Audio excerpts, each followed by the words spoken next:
आपको मैं ना 2 ऑप्शन देता हूँ, या तो आज आप अपना खुद का बिज़नेस स्टार्ट करो या किसी के बिज़नेस में इन्वेस्ट करो। आप कौन-सा ऑप्शन चूज़ करोगे? आप बोलोगे भाई मेरे पास तो इतना पैसा है नहीं कि मैं खुद का बिज़नेस स्टार्ट करूँ। तो ऑब्वियसली सी बात है मैं दूसरे के बिज़नेस में इन्वेस्ट करूँगा। यही मोटा-मोटा आपका भी सोच होगा।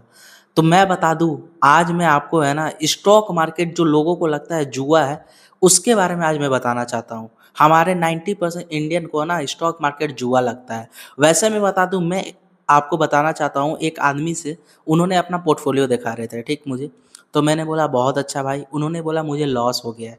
तो मैंने बोला क्या कंपनी काम करती है? तो वो है ना अपनी कंपनी जहाँ वो इन्वेस्ट किया है, उनको ये नहीं पता कि वो कंपनी काम क्या करती है। तो स्टॉक मार्केट है ना जुआ नहीं है। बहुत सारे लोग को लगता है ये अमीरों का खेल है, जहाँ पर रातों-रात करोड़पति बना जाता है और बहुत सारे लोग अपना पैसा भी गँवाते हैं। तो स्टॉक मार्केट जुआ नहीं है, ये दुनिया का सबसे पावरफुल वेल्थ बिल्डिंग मशीन है। पैसा बनाने का सबसे ताकतवर ज़रिया है। तो आज मैं आपको है ना स्टॉक मार्केट क्या होता है, कैसे आपको देखना चाहिए स्टॉक मार्केट को लेकर एज़ अ बिगिनर्स जो पहली बार सुन रहे हैं, जिनको लगता है कि वो स्टॉक मार्केट में पैसा इन्वेस्ट करके लाखों करोड़ रुपया कमाना चाहते हैं। तो मैं बता दूँ ये बिल्कुल पॉसिबल है, बस आपका एक चीज़ बहुत ही ज़रूरत है, वो है नॉलेज। अगर नॉलेज अच्छा है तो आप बना सकते हो। ऐसा नहीं है कि नहीं बना है। राकेश झुनझुनवाला ने ₹5000 से स्टार्ट किया था और आज देखोगे ना उनका, अभी तो वो है नहीं, उनकी वाइफ़ अभी पोर्टफोलियो मैनेज करती है। 60,000 करोड़ से भी ज़्यादा हो गया है। 5,000 से स्टार्ट किया था, 60,000 करोड़। और विजय केडिया जो 35,000 से स्टार्ट किए थे, वो भी 1,000 करोड़ का आज उनके पास पोर्टफोलियो है। बस उसमें क्या फ़र्क थी, वो आज इस वीडियो में जानने को मिलेगा। आज मैं आपको शुरुआत से लेकर प्रोफ़ेशनल इन्वेस्टर कैसे सोचते हैं, पूरे उसके बारे में वीडियो होने वाला है। और स्टॉक मार्केट कुछ नहीं जानते हो, ये वीडियो तो आपके लिए ही है। तो चलिए करते हैं वीडियो को स्टार्ट। अगले कुछ मिनट आपके फाइनेंशियल ज़िंदगी को बदल देने वाली है। सबसे पहले समझते हैं स्टॉक मार्केट में स्टॉक होता क्या है। सबसे पहले मैं मिलाना चाहता हूँ गोलू से, जो कि 24 साल का लड़का है।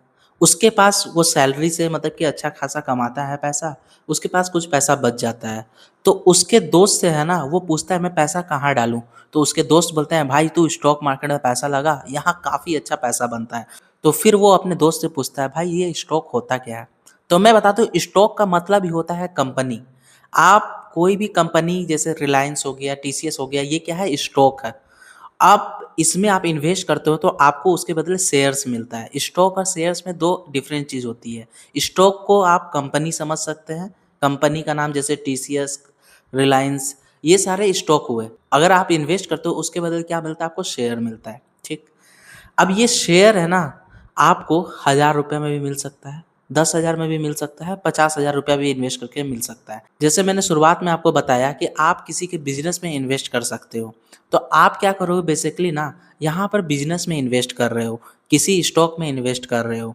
तो शेयर खरीदना मतलब कि आप एक भी शेयर खरीद रहे हो टीसीएस का, चाहे रिलायंस का, तो आप उस कंपनी का ओनर बन जा रहे हो। मतलब कि अगर कंपनी प्रॉफ़िट कमाती है, तो आपका जो शेयर प्राइस वो बढ़ेगा। अगर कंपनी लॉस करती है, तो आपका शेयर प्राइस घटेगा। मतलब कि आप डायरेक्टली कंपनी के सक्सेस और फेलियर का पार्टनर बन जाते हो। तो स्टॉक का मतलब कंपनी और शेयर का मतलब आप उस कंपनी का शेयर खरीद रहे हो।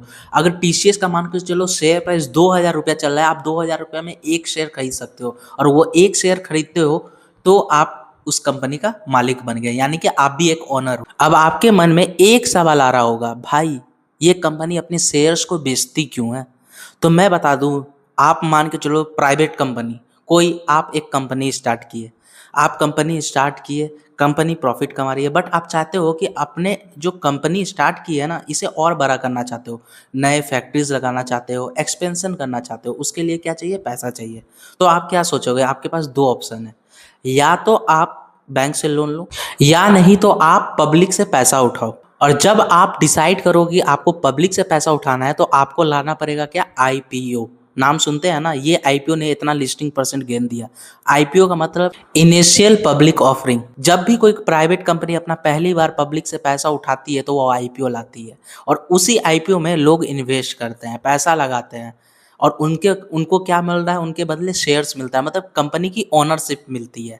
तो इसलिए कंपनी है ना अपना पैसा पब्लिक से उठाकर, पैसा किससे ले रही है, पब्लिक से ले रही है और अपना ओनरशिप बेच देती है, मतलब कि मालिकाना हक पब्लिक को दे दे रही है।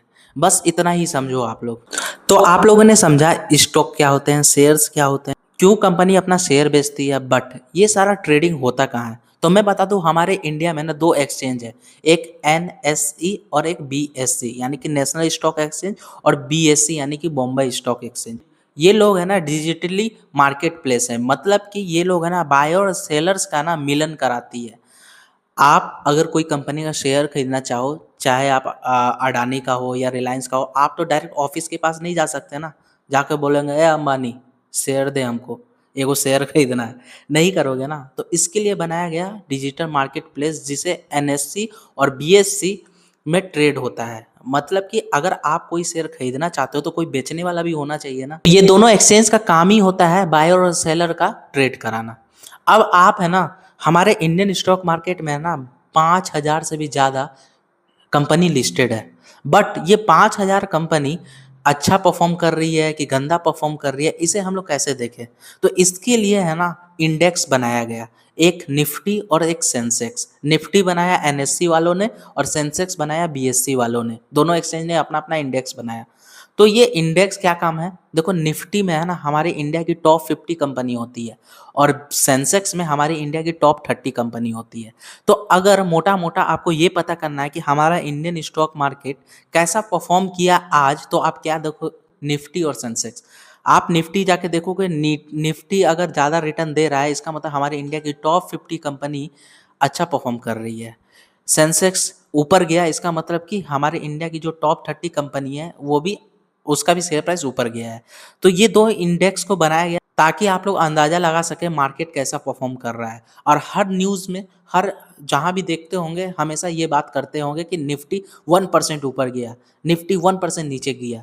तो ये मार्केट आपको पकड़ना है कि मार्केट कैसा परफॉर्म कर रहा है या क्या रिटर्न दिया है मार्केट ने, तो निफ्टी और सेंसेक्स को आप लोग फॉलो कर सकते हैं। ये इंडिकेटर की तरह काम करता है। अब मैं है ना प्रैक्टिकल बात करता हूँ थोड़ा। देखो, 5,000 रुपया से कोई व्यक्ति 60,000 करोड़ का वेल्थ क्रिएट कर लिया, तो आप लोग को भी मन में आ रहा होगा कि मैं भी स्टॉक मार्केट में इन्वेस्ट करूं। बट कैसे कैसे कर सकते हैं? तो इसके लिए ना आपको डीमेट अकाउंट जरूरत है। डीमेट अकाउंट क्या होता है? जैसे आपका बैंक अकाउंट होता है ना जहाँ पैसा रखा जाता है, वैसे ही जो शेयर आप खरीदते हो ना उसे डीमेट अकाउंट में रखा जाता है। और इसके लिए चाहिए ब्रोकर, जैसे जीरोधा, ग्रो, अपस्टॉक्स, ये सारे ब्रोकर हैं जहाँ पर आप डीमेट अकाउंट खुलवा सकते हैं। वैसे मैं लिंक दे दिया हूँ, आप चाहें तो वहाँ से भी खुला सकते हैं। अब ब्रोकर में होगा क्या ना, जैसे आप डीमेट अकाउंट खुला लोगे ना, तो देखो कोई कंपनी का अगर मार्केट प्राइस 100 रुपया चल रहा है, तो आप है ना चाहोगे कि उसे कम से कम दाम में खरीद सके। जैसे कि 90 रुपया में अगर इस कंपनी का शेयर आएगा, तो मैं 90 रुपया में खरीदूंगा, थोड़े सस्ते प्राइस में खरीदूंगा। तो आप लोग वो है ना ऑर्डर में एग्जीक्यूट कर सकते हो, मतलब कि आप ऑर्डर लगा सकते हो, और वो ऑर्डर है ना तभी एग्जीक्यूट होगा जब 90 रुपया के पास कंपनी का शेयर प्राइस आएगा।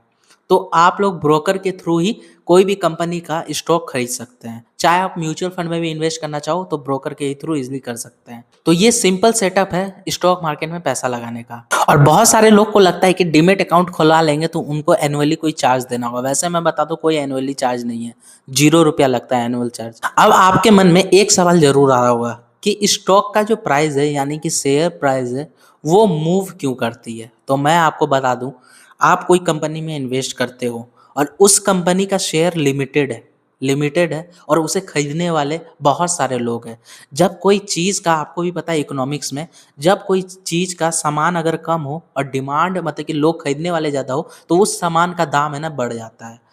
तो मान के चलो अगर रिलायंस क्वार्टरली अच्छा परफॉर्म करती है, लोग क्या करेंगे, ज़्यादा से ज़्यादा उस कंपनी में इन्वेस्ट करेंगे, और उस कंपनी में ज़्यादा लोग इन्वेस्ट करेंगे क्योंकि शेयर्स तो लिमिटेड है, तो शेयर प्राइस ऊपर ही जाएगा ना। तो ये सारा फैक्टर है ना मार्केट, अगर कोई किसी कंपनी का अगर मार्केट न्यूज़ अच्छा आ जाता है, कुछ इकोनॉमिक में अच्छा होता है, चाहे इन्वेस्टर के मूड से उस कंपनी का ऊपर जा रहा है शेयर प्राइस, तो ये सारा देख कर है ना शेयर प्राइस मूव करता है। अगर किसी कंपनी का बैड न्यूज़ आ जाता है तो शेयर प्राइस गिरती है, क्योंकि बैड न्यूज़ आया है, लोग ज़्यादा बेचते हैं इसलिए गिरती है। तो सिंपल सा लॉजिक यही है। बट आप सोच रहे हैं कि एक सक्सेसफुल इन्वेस्टर कौन सी कंपनी में इन्वेस्ट करते हैं, किस टाइप की कंपनी में? मैं आगे बताता हूँ आपको, थोड़ा सब्र रखो। हमारे इंडियन स्टॉक मार्केट में 5,000 से भी ज़्यादा कंपनी लिस्टेड है। बट ये 5,000 कंपनीज को ना 3 तरह से कैटेगराइज किया गया है। सबसे पहले लार्ज कैप, इसका मतलब होता है जो बहुत बड़ी कंपनी है। इसको कैलकुलेट करने के लिए ना शेयर प्राइस इंटू जितने मार्केट में शेयर्स इसके आउटस्टैंडिंग है उसे इंटू किया जाता है। तो 1 से लेके टॉप 100 यानी कि टॉप 100 कंपनी जितनी भी हमारे इंडिया में ये लार्ज कैप में आती है। ये लार्ज कैप कैसे हो गए? जैसे कि एचडीएफसी हो गया, एसबीआई हो गया, टीसीएस हो गया, रिलायंस हो गया, अडानी हो गया, ये सारे लार्ज कैप में आते हैं क्योंकि ये बहुत बड़ी कंपनी है। तो बहुत बड़ी कंपनी है तो ग्रोथ है ना इसका स्लो होगा, बट ये स्टेबल कंपनी है, ये डूबेगी नहीं जल्दी। तो हमारे इंडिया का जो टॉप 100 कंपनी है उसे लार्ज कैप कंपनी कहा जाता है। और मिड कैप कंपनी किसको कहा जाता है? जो 100 से लेकर 250 के अंदर में आती है उसे मिड कैप कहा जाता है। ये थोड़ा रिस्की होता है और ग्रोथ भी इसमें फास्ट होता है, इसमें रिटर्न आपको ज़्यादा मिलता है। लार्ज कैप में आपको रिटर्न कम मिल सकता है क्योंकि वो बहुत बड़ी कंपनी ऐसे ही हो गई है तो उसमें ग्रोथ होने का चांस कम है। मिड मिड कैप कंपनी में ग्रोथ भी होगा और आपको रिटर्न भी लार्ज कैप से ज़्यादा मिलेगा। और एक कैटेगरी आती है स्मॉल कैप। 250 के बाद जितनी भी कंपनी आएगी वो सारे स्मॉल कैप में आती है। ये है ना रिस्की होता है क्योंकि ये बहुत छोटी कंपनी है, ये तो अभी अभी कंपनी स्टार्ट ही हुई है ना। अगर इसमें आप पैसा लगाओगे तो आपका चांस क्या है? तो आपका ज़्यादा से ज़्यादा चांस है कि आप पैसा गवाओगे अगर अच्छी कंपनी नहीं पिक की है तो स्मॉल कैप का मतलब होता है कि छोटी कंपनी रिस्क ज़्यादा है पर यहाँ रिटर्न भी मिलता है। अगर सही कंपनी में आप लोग इन्वेस्ट कर दिए तो आपको रिटर्न भी मिलेगा। तो देखो एज अ न्यू इन्वेस्टर आपको क्या करना चाहिए? तो बहुत सारे लोग हैं ना, बहुत सारे लोग जो नए investor direct small cap company खरीदने लगते हैं जो कि उनकी सबसे बड़ी मिस्टेक है। स्मॉल कैप खराब नहीं होती है, बस आपको थोड़ा मार्केट को टाइम देना होगा, थोड़ा सा सीखना होगा भाई, फिर उसके बाद आप स्मॉल कैप में भी ना अच्छे अच्छे कंपनी को पिक कर सकते हैं। अब मैं आता हूँ इस वीडियो का ना सबसे इंपॉर्टेंट पार्ट पर, फंडामेंटल एनालिसिस। नाम सुन के मत डरना यार, मैं बता रहा हूँ, आप मेरे साथ रहो, मैं आपको एक बात की गारंटी देता हूँ, कुछ नहीं है, बस इतना याद रखना आप। अगर आप समझना चाहते हो ना ये वीडियो अंत तक देखो। ये फंडामेंटल एनालिसिस होता क्या है?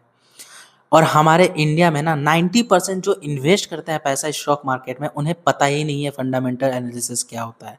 तो अगर आप उन कैटेगरी में आना चाहते हो तो ये वीडियो छोड़ के जा सकते हैं क्योंकि उस कैटेगरी में जो लोग जाते हैं ना जिन्हें फंडामेंटल एनालिसिस नहीं पता वो हमेशा पैसा डुबाते हैं। 10% ऐसे भी लोग हैं जो ये फंडामेंटल एनालिसिस का यूज़ करके अच्छा पैसा कमाते हैं स्टॉक मार्केट से। फंडामेंटल एनालिसिस होता क्या है? ये है ना कोई भी कंपनी का हेल्थ बताता है, कंपनी कैसी है, कैसी हेल्थ है। आप कोई भी घर खरीद रहे हो या फ्लैट खरीदो, आप क्या देखोगे? अगर फ्लैट खरीदने जा रहे हो तो आप देखोगे कि ठीक से मतलब कि दीवार है कि नहीं, पाइप कौन सा लगा है, नल कौन सा है, ये सब कुछ तो देखोगे तभी ना आप कोई फ्लैट खरीदोगे। तो वैसे ही कोई कंपनी को खरीदने के लिए ना उसके बारे में यानी कि बिजनेस के बारे में आपको पता होना जरूरी है। तो ये फंडामेंटल एनालिसिस है ना करके आप सॉलिड बिजनेस पता कर सकते हो। ज़्यादा ज़्यादा कुछ हार्ड नहीं है, 5 से 6 तरीके मैं बताऊंगा जिससे आप पता कर लोगे ये कंपनी अच्छी है या गंदी है। सबसे पहले आपको समझना होगा ना रेवेन्यू और प्रॉफिट क्या होता है। रेवेन्यू का मतलब होता है कि आपने कितना माल बेचा। मतलब कि आप एक मोमो का स्टॉल लगाते हो और एक दिन में आप 1000 रुपया सेल करते हो, ये क्या है? ये रेवेन्यू है। अब इसमें से जो आपका एक्सपेंस आया, चाहे मटेरियल कॉस्ट हो, लेबर कॉस्ट हो, इसको माइनस करोगे, मान के चलो आपको 700 रुपया आपका एक्सपेंस आया, तो इसको माइनस करोगे 1000 रुपया के सेल से तो 300 रुपया आता है, तो ये 300 क्या है? ये प्रॉफिट है। अगर किसी कंपनी का, अगर किसी मोमो स्टॉल वाले का रेवेन्यू है ना बढ़ रहा है, आज 1000 बेची, कल 2000 बेची, परसों 3000 का बेची, बट हुआ क्या? प्रॉफिट 300, एक साल में तो 300 आया, दूसरे साल 200 हो गया, फिर तीसरे साल 100 रुपया हो गया, यानी कि रेवेन्यू तो बढ़ रहा है बट प्रॉफिट घट रहा है। आप धंधे में मतलब कि सामान तो बेच रहे हो बट प्रॉफिट आपका नहीं आ रहा, आपका कम हो रहा है। तो इस ये एक रेड फ्लैग होता है। इसका मतलब होता है कि एक्सपेंस ज़्यादा हो रहा है, मतलब कि खर्चा ज़्यादा हो जा रहा है जिसके चलते आप प्रॉफिट नहीं कमा पा रहे हो। तो ये होता है मोटा मोटा जो हर एक कंपनी में आपको देखना है, रेवेन्यू और प्रॉफिट। सेल्स कितना हो रहा है, प्रॉफिट बढ़ रहा है कि नहीं सालों साल, तो ये देखना है आपको। और एक चीज़ मैं बताऊं, ईपीएस, ये होता क्या है? Earning per share. जैसे मैंने कहा, बहुत मैं बात कर रहा हूँ कि शेयर खरीदना, शेयर खरीदना। आप एक शेयर खरीदते हो टीसीएस का या रिलायंस का या अडानी का, आप एक शेयर खरीदते हो, ठीक। आप जानना चाहते हो कि ये एक शेयर है ना मुझे कितना अर्निंग देता है, तो उसी को अर्निंग पर शेयर कहते हैं, यानी कि ईपीएस कहते हैं। तो इसे कैलकुलेट किया जाता है earning divide by outstanding share, जितने भी शेयर्स मार्केट में अवेलेबल है, तो इसे डिवाइड करोगे, मान के चलो 100 प्रॉफिट रुपया, 100 रुपया का आप प्रॉफिट कमाए और आउटस्टैंडिंग शेयर है 10, तो इसे है ना आप डिवाइड करोगे तो कितना आया, 10 आया। तो इसका मतलब आप एक शेयर में, यानी कि इस कंपनी के एक शेयर को है ना, ये एक शेयर को इस कंपनी ने 10 रुपया कमा के दिया है। तो ये जितना ज़्यादा रहेगा अच्छी बात है या गंदी बात है? अच्छी बात है ना। मेरा एक शेयर जितना कमाएगा उतनी अच्छी बात है। तो इसी को ईपीएस कहते हैं। तो ये भी देखना आपको ज़रूरत है। सबसे पहले रेवेन्यू देखना है, फिर प्रॉफिट देखना है, फिर ईपीएस देखना है। अब आते हैं सबसे फेमस रेशियो पर, जो कि फंडामेंटल एनालिसिस करते समय आपको एक रेशियो देखना है, PE ratio, price to earning ratio. ये बताता है कि कंपनी के अर्निंग के हिसाब से कंपनी का मार्केट शेयर प्राइस कितना चल रहा है। तो इसे फॉर्मूला क्या होता है, current share price divide by EPS. मान के चलो 100 रुपया करंट शेयर प्राइस चल रहा है, तो ईपीएस कितना आया था, जैसे मैंने कहा 10 आया था, तो 10 करोगे तो आप पी रेशियो आता है 10 का। अब एग्जाम्पल के थ्रू समझो, कंपनी ए है, उसका पी 15 का है, और एक कंपनी बी है जिसका पी 40 का है। तो पी का मतलब होता है कि 1 रुपया कमाने के लिए आप कितना पैसा दे रहे हो। तो आप 1 रुपया कमाने के लिए कंपनी ए को 15 रुपया दे रहे हो, और 1 रुपया कमाने के लिए कंपनी बी को 40 रुपया दे रहे हो।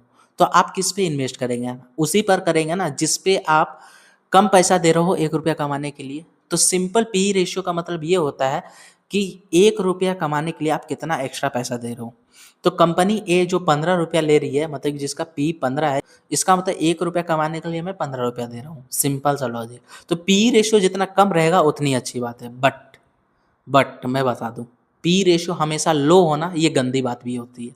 तो देखो, पी रेशियो है ना हमेशा लो है, इसका मतलब और भी रीजन हो सकते हैं कि कंपनी का बिजनेस फ्यूचर में ग्रो ही नहीं करेगा, तो इसलिए इन्वेस्टर इसमें पैसा नहीं लगा रहे हैं, जिस कारण से पी कम है।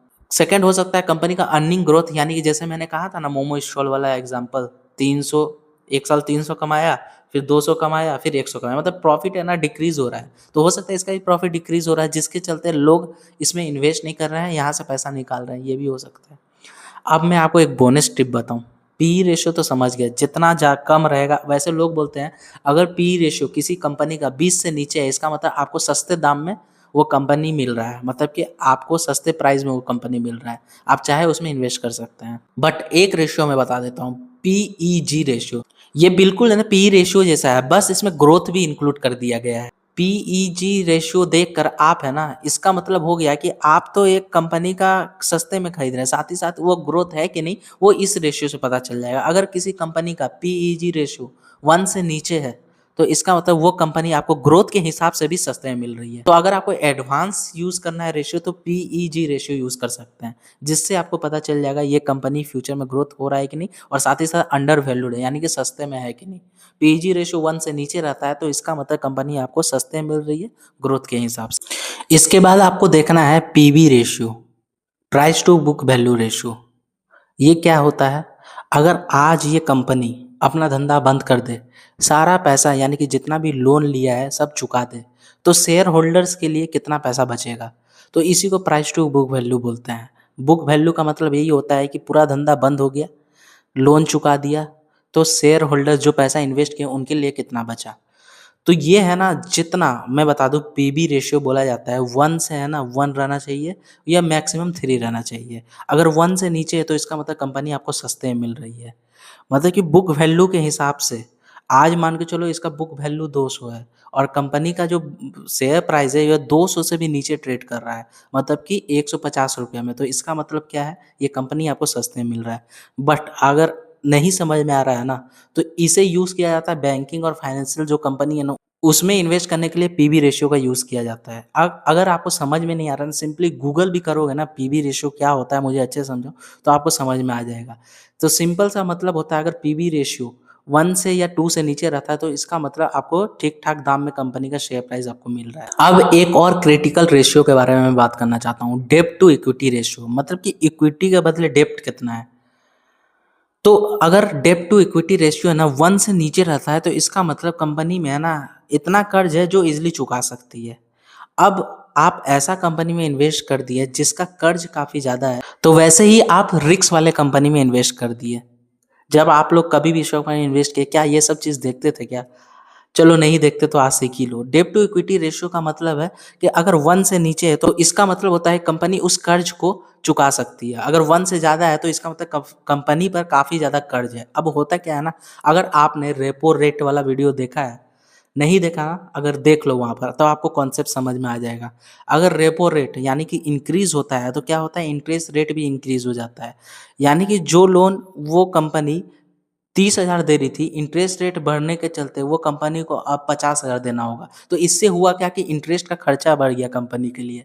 तो कंपनी का खर्चा बढ़ गया तो प्रॉफ़िट कम होगा। तो इसी सारे चक्कर में ना कभी भी जो स्मार्ट इन्वेस्टर है ना, डेब्ट वाली ज़्यादा कर्ज वाली कंपनी में इन्वेस्ट नहीं करता। हमेशा वो कंपनी को ढूँढता है जिसमें कर्ज कम हो।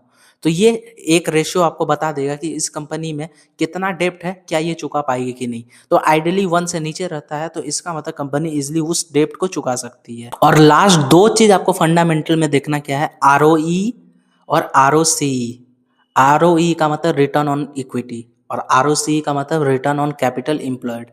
दोनों है ना बिल्कुल आपको सेम सेम ही तरह का समझो, बस इसमें कुछ डिफरेंस है, थोड़ा-सा डिफरेंस है। रिटर्न ऑन इक्विटी का मतलब होता है कि जितने भी शेयर होल्डर्स हैं, जैसे कि हम लोग जो शेयर मार्केट में पैसा लगा रहे हैं, किसी भी कंपनी का शेयर खरीद रहे हैं, तो हम लोग शेयर होल्डर हैं। तो आरओई का मतलब कि शेयर होल्डर के पैसे को कितना एफिशिएंटली कितना रिटर्न जनरेट कर रहे हैं। तो अगर आरओई 15 से 20% है, तो ये कंपनी के लिए अच्छी बात है।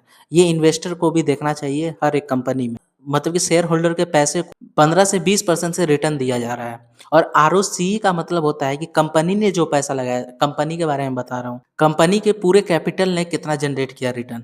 अगर ये भी 15 से या 20% रहता है तो वो अच्छी मानी जाती है। मतलब कि बेसिकली अगर दोनों 15 या 20% रहते हैं, आरओई और आरओसीई, तो आप लोग अच्छी कंपनी समझ सकते हैं।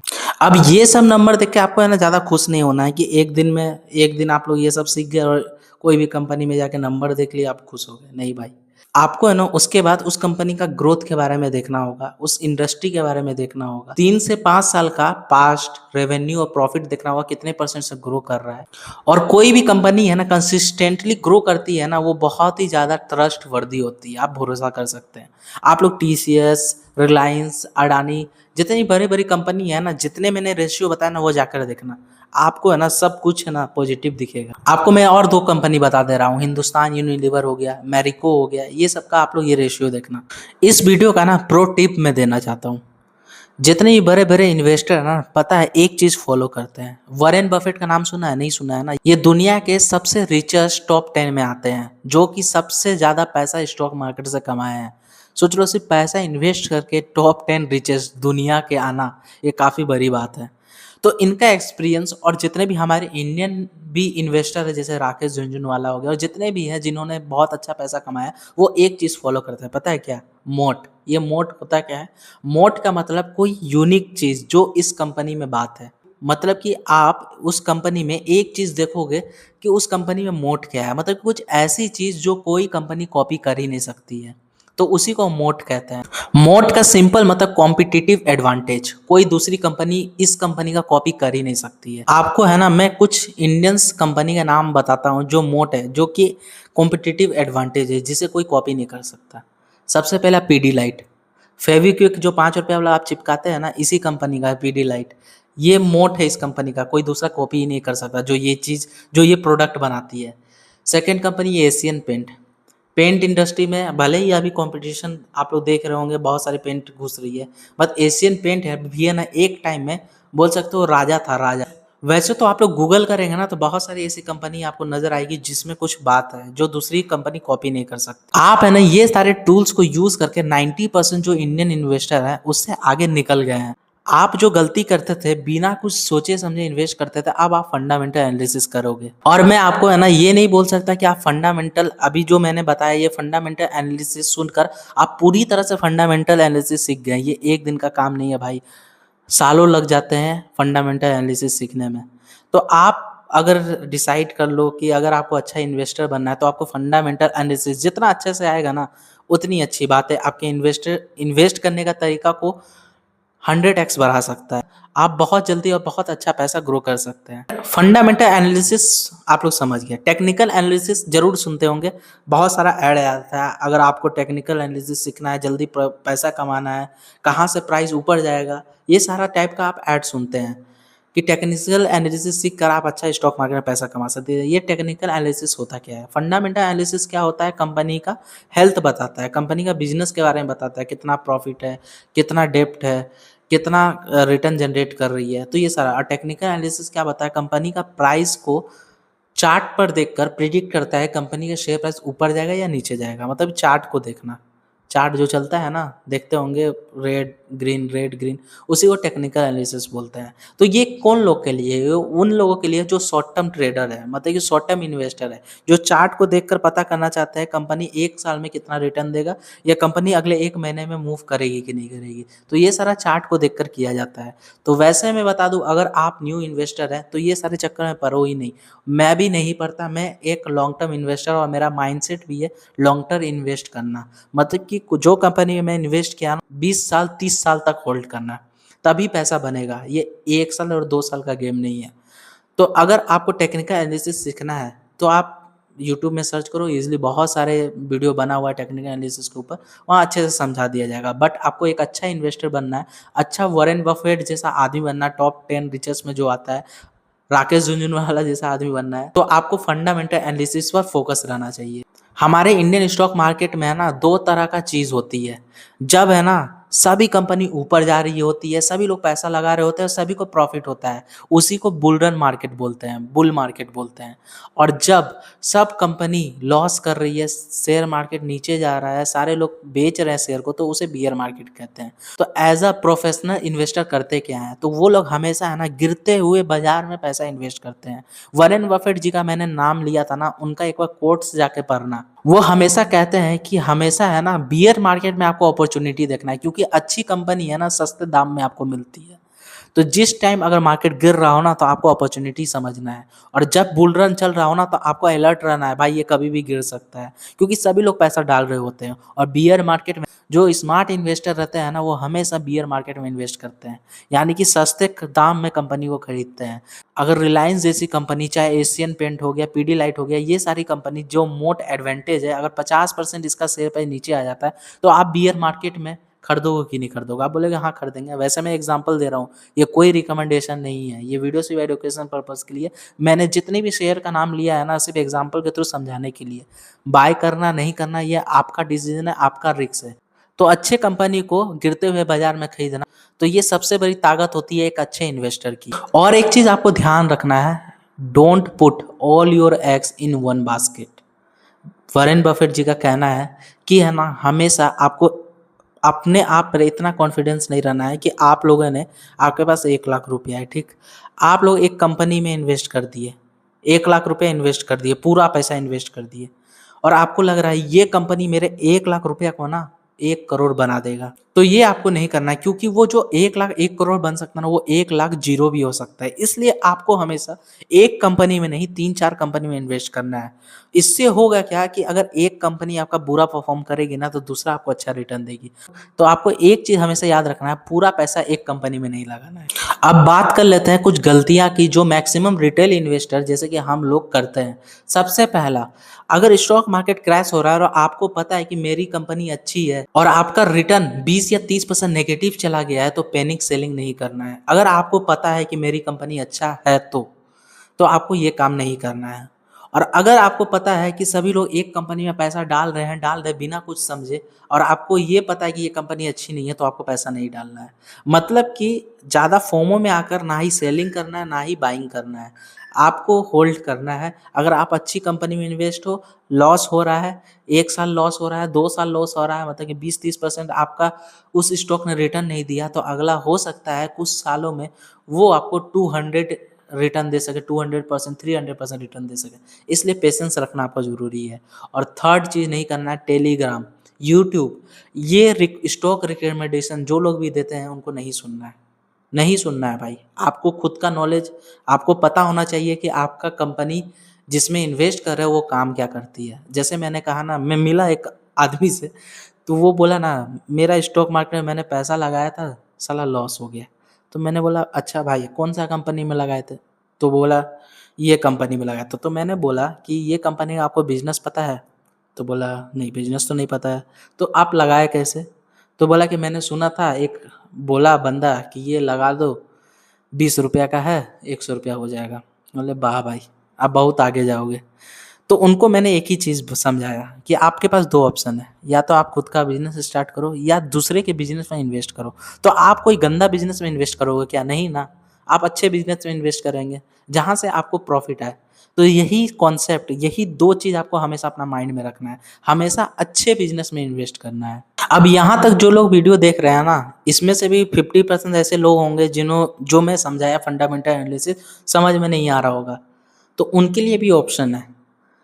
आप या तो डायरेक्ट स्टॉक में इन्वेस्ट करो, एक कंपनी को रिसर्च करके अच्छे से पढ़ के कंपनी क्या काम करती है, फंडामेंटल एनालिसिस देखकर, इसका फ्यूचर में इंडस्ट्री ग्रोथ है कि नहीं, ये सारा देखकर। और एक ऑप्शन है म्यूचुअल फंड में एसआईपी कर कर। बैंक में जाते हैं, बोलते हैं ना एसआईपी करा लो, और कोई भी जो ब्रोकर है वो बोलता है आपको एसआईपी कराने, और ऐड भी देखते हैं एसआईपी यानी कि म्यूचुअल फंड सही है। तो आपके 2 ऑप्शन है, या तो आप डायरेक्ट इन्वेस्ट करो या म्यूचुअल फंड। म्यूचुअल फंड होता क्या है, इसमें है ना जो पढ़े लिखे इन्वेस्ट मतलब कि जो बहुत बड़े पढ़े लिखे इंसान है ना, वो आपके पैसों को इन्वेस्ट करते हैं, वो सिर्फ छोटा सा कमीशन लेते हैं।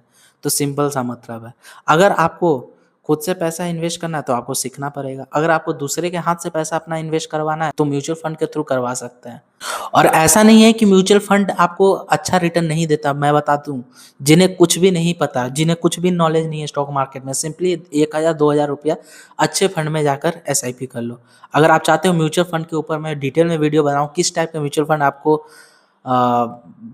इन्वेस्ट करना चाहिए, क्या होते हैं म्यूचुअल फंड, मतलब कि एकदम बेसिक सा वीडियो चाहिए, सिंपल सा लैंग्वेज में समझा पाऊँ म्यूचुअल फंड के बारे में, तो कमेंट करके बता देना। म्यूचुअल फंड में एसआईपी करने से होता क्या है ना, आप है ना निश्चिंत आपका आपको पता है कि मुझे 1,000 रुपया महीना देना है म्यूचुअल फंड में, चाहे वो मार्केट गिरे चाहे ऊपर जाए। इससे होता क्या है ना, कम जब मार्केट नीचे गिरता है तो आप ज़्यादा यूनिट खरीदते हो म्यूचुअल फंड के, अगर मार्केट ऊपर जाता है तो आप कम यूनिट करते हो। तो इससे करते करते आपका एक एवरेज हो जाता है, जो कि आपका रिटर्न है ना शानदार बनता है। एक एवरेज रिटर्न मैं बताता हूँ, गंदा से गंदा म्यूचुअल फंड में अगर इन्वेस्ट कर दिए ना, 12 से 13% आपको मिल जाएगा। ऐसे पिछले 10 साल में देखा गया है कि 12 से 15% आपको मिल ही जाता है म्यूचुअल फंड से, और स्टॉक में करोगे तो इससे ज़्यादा आपको रिटर्न मिलेगा। सिंपल सा फंडा है, क्योंकि वहाँ पर आप समझ के बूझ के रिस्क अपना देख के इन्वेस्ट कर रहे हो। तो यही फ़र्क है। एज़ अ बिगिनर्स आपके पास 2 ऑप्शन है, और सबसे इम्पोर्टेंट जो कि आखिरी है, अब वीडियो एंड होने वाली है, आपको लॉन्ग टर्म माइंडसेट रखना है। ऐसा मैं क्यों बोल रहा हूँ, क्योंकि है ना आपको लॉन्ग टर्म में ना डिविडेंड भी मिलता है। ये डिविडेंड होता क्या है, जब कंपनी है ना एक्स्ट्रा प्रॉफिट कमाती है ना, तो वो अपने शेयर होल्डर्स को दे देती है। आपको मैं बता दूं, राकेश झुनझुनवाला को है ना